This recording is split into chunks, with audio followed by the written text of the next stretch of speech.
Team India আগামী 10 বছর cricket বিশ্বে রাজত্ব করবে। তারা যেই প্রসিডিউর মেনটেন করে আসছে, যেভাবে প্লেয়ারদেরকে ওরা তৈরি করছে, মনে করেন আজকে থেকে ওদের সমস্ত এই প্রসিডিউর বন্ধ যদি হয়েও যায়, তারপরেও নেক্সট 10 ইয়ার টিম ইন্ডিয়া রাজত্ব করবে। নেক্সট 10 ইয়ার 100%।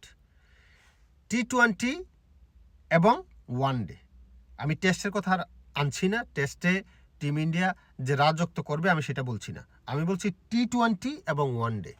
তার কারণ হচ্ছে তাদের যে ঘরোয়া লিগ, মোস্তাক আলী, আরও রঞ্জি ট্রফি, আরও যেগুলো হয়, তারপরে সবচাইতে জাঁকজমক যেটা আইপিএল হয়, এই সমস্ত লিগগুলা বিচার বিশ্লেষণ করে রিসার্চ করে আমি আসলে এই কথাটা বলছি। এমন না যে আমি মনে হইল যে একটা কথা মনে আসলো আমি একটা ভিডিও বানাইতে বসে গেলাম, জিনিসটা এমন না। দেখেন, আমি আবারও বলছি, যদি বন্ধ হয়ে যায় এই প্রসিডিউরটা, এই কার্যক্রমটায় টিম ইন্ডিয়ার, তারপরেও নেক্সট 10 ইয়ার ওরা ক্রিকেট বিশ্বে রাজত্ব করবে। আর যদি এই প্রসিডিউর চলমান থাকে তাহলে এটা আরও লং টার্ম এটা এক্সিকিউশন ওদের চলবে। এই আইপিএলের মাধ্যমে আপনি দেখেন যারা জাতীয় দলে আছে তারা পারফর্ম তো করছেই, এর পাশাপাশি যারা জাতীয় দলের বাইরে আছে, প্রিয়াংশ আরিয়া, তারপরে সমীর রিজভি, মুকুল চৌধুরী, তারপরে সূর্যবংশী, এরকম অনেক নাম আসলে বলা যাবে। ভিডিও মনে করেন 1 ঘন্টা শেষ হয়ে যাবে, তোর নাম শেষ হবে না। তো ওরা যে আসছে, ওরা কিন্তু এখনো পর্যন্ত জাতীয় দলে খেলে নাই, কিন্তু ওদের পারফরমেন্স জাতীয় দলের ক্রিকেটারের চাইতে কি কোনো অংশে কম? আপনি কি কাউকে বাদ দিয়ে আপনি কথা বলতে পারবেন?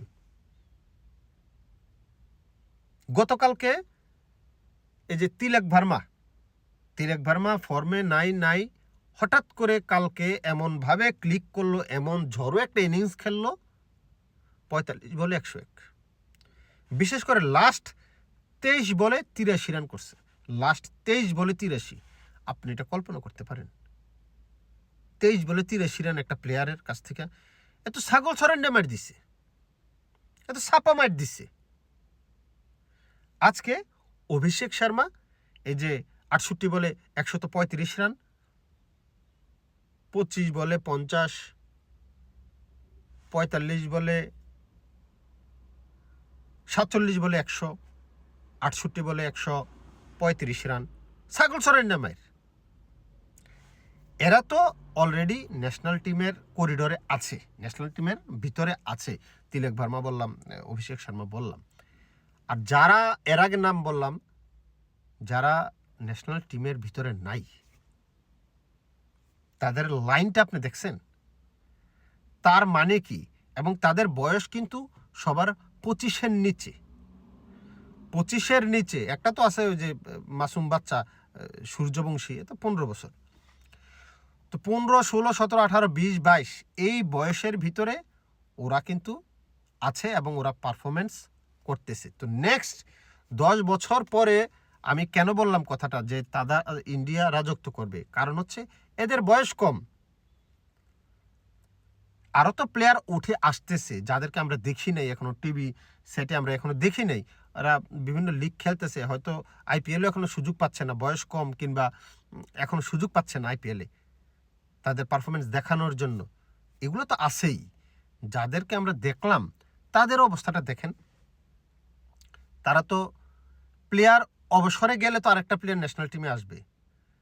এখন যারা খেলতেছে, হয়তো সূর্যকুমার বলেন, কিংবা যারা একটু বয়স হয়ে গেছে, সানজুর বলেন, এরা তো আগামী 2-3 বছর পরে অবসরে যাবে। তো ওদের জায়গাটা তো এখনই মানে এই জায়গা খালি হয় নাই, এখনই তো টানাটানি শুরু হয়ে গেছে, আমি নিব না অমুক নিব। এই জায়গা ওদের প্লেয়ারের তো অভাব নাই। তো যেভাবে ওরা প্রডিউস করছে প্লেয়ার, আর প্লেয়াররা টিমে এসে যেভাবে তারা নিজেদের ক্যালিভার বলেন, স্কিল বলেন, এক্সিকিউশনটা কারেক্টলি করতেছে, দেখাচ্ছে, পারফর্ম করে, আপনি নিঃসন্দেহে তারা এখানে সার্ভাইভ করবে। এমন না যে আজকে একজনের নিলাম 2 ম্যাচ পরে ওরা বাদ দিয়ে দিবে। কয়জন প্লেয়ারে আপনি পাবেন যে আজকে নিচে 2 দিন পরে বাদ দিয়ে দিছে? নাই। কারণ কি? কারণ বাদ দেওয়ার মতো তো পারফরমেন্স করতেছে না। তারা দলে থাকার জন্য আসে এবং দলে এসে পারফরমেন্স করতেছে, জায়গাটা পাকাপোক্ত করতেছে। তো এইভাবে যদি আইপিএল চলে, ঘরোয়া লিগগুলো চলে, প্লেয়ার উঠে আসবে, 10 বছরেরও বেশি সময় ধরে ওরা রাজত্ব করবে। আর যদি মনে করেন যে এখন স্টপ হয়ে যায়, যেভাবে ওরা প্লেয়ারগুলা আসতেছে, এটা যদি স্টপও হয়ে যায়, যারা অলরেডি প্লেয়ার হিসাবে তৈরি হয়ে গেছে, সেট হয়ে গেছে, তারাও যদি খেলে, আগামী 10 বছরে ক্রিকেট বিশ্বে ইন্ডিয়ার সাথে কম্পিট করার মতো কোনো দল নাই, কোনো দল নাই। কাকে বাদ দিবেন, কাকে কথা বলবেন? আমি অনেক প্লেয়ারের কথা মনে আসতেছে না, কারণ আমার সংসারে মন নেই, তো শরীরও জিত নেই, দেওয়া নয় ফয়দা আছে। অনেক প্লেয়ারের নাম আমার এই মুহূর্তে মনে আসতেছে না। আজকেও তো একটা প্লেয়ার যে মারলো ইয়ার সাথে, কি জানি, নীতিশ রানা মনে হয় এটি। তারপরে নীতিশ কুমার রেড্ডি আছে, ওয়াশিংটন সুন্দর আছে, এরা পারফর্ম করছে কিন্তু আগে। তো সব কিছু মিলিয়ে তাদের প্লেয়ারের আসলে অভাব নেই। এভাবে যদি চলে তো ক্রিকেট বিশ্বে আসলে রাজত্ব করবে।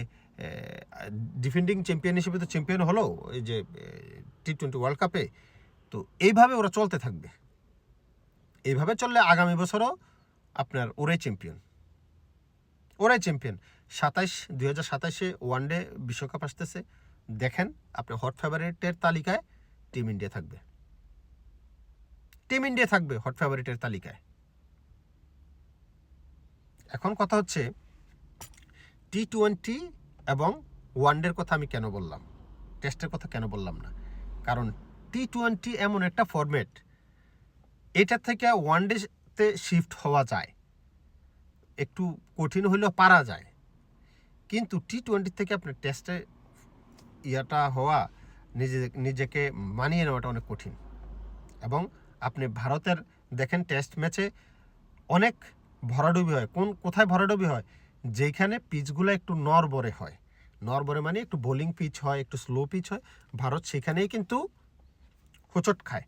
ওই যে খালিও না 46 রানে একবার আউট হয়েছে, অল আউট হয়েছে, 80 রানে একবার অল আউট হয়েছে। কেন হয়েছে? কারণ হচ্ছে তারা পিচগুলো এমন সব পিচে খেলে অভ্যস্ত যেখানে রানের বন্যা হয়। T20 সুলভ রানও হয়, ওয়ানডে সুলভ রানও হয়, ওই সুলভ ব্যাটিংটা করে। টেস্টে ভালো দল, বাট ওয়ানডে এবং T20-র মতো না ভারত। এবং আগামী 10 বছর এই টেস্টে কিছু করুক না করুক, T20 এবং ওয়ানডে ফরম্যাটে ওরা রাজত্ব করে যাবে। আমার কথার সাথে যদি একমত হন তাহলে কমেন্ট বক্সে লিখতে পারেন যে একমত, সহমত। আর যদি সহমত না হন তাও বলতে পারেন। অনেকে তো আছেই আমার দোষ ধরার জন্য বসে থাকে, আমি নাকি চামচামি করি। আমি অভিষেক শর্মারে নিয়ে বলছিলাম চামড়ার নিচে পুরোটাই কলিজা, আমারই লাগছে আমি দালালি করি না। কি করি আজকে দেখছেন? পিঠের চামড়া রাখছে কারোর, দেওয়া নয় ফয়দা আছে। ছাগল চরের না মার দিছে আজকে, এর আগের ম্যাচেও ছাগল চরের মার দিছে।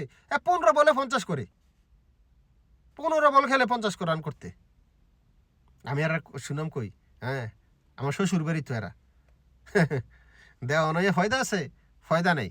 সংসারে যদি মন রাখতে চান, শরীরে যদি জুইত রাখতে চান, তাহলে চ্যানেলটাকে সাবস্ক্রাইব করে দিবেন। পেজে দেখে থাকলে লাইক কিংবা ফলো দিয়ে পাশে থাকবেন। দেওয়া নয় ফয়দা নেই, না হয় দেশের বাড়ি চলে যেতে হবে, যাইয়া আম কাঁঠাল খাইতে হবে। গুড নাইট সবাইকে।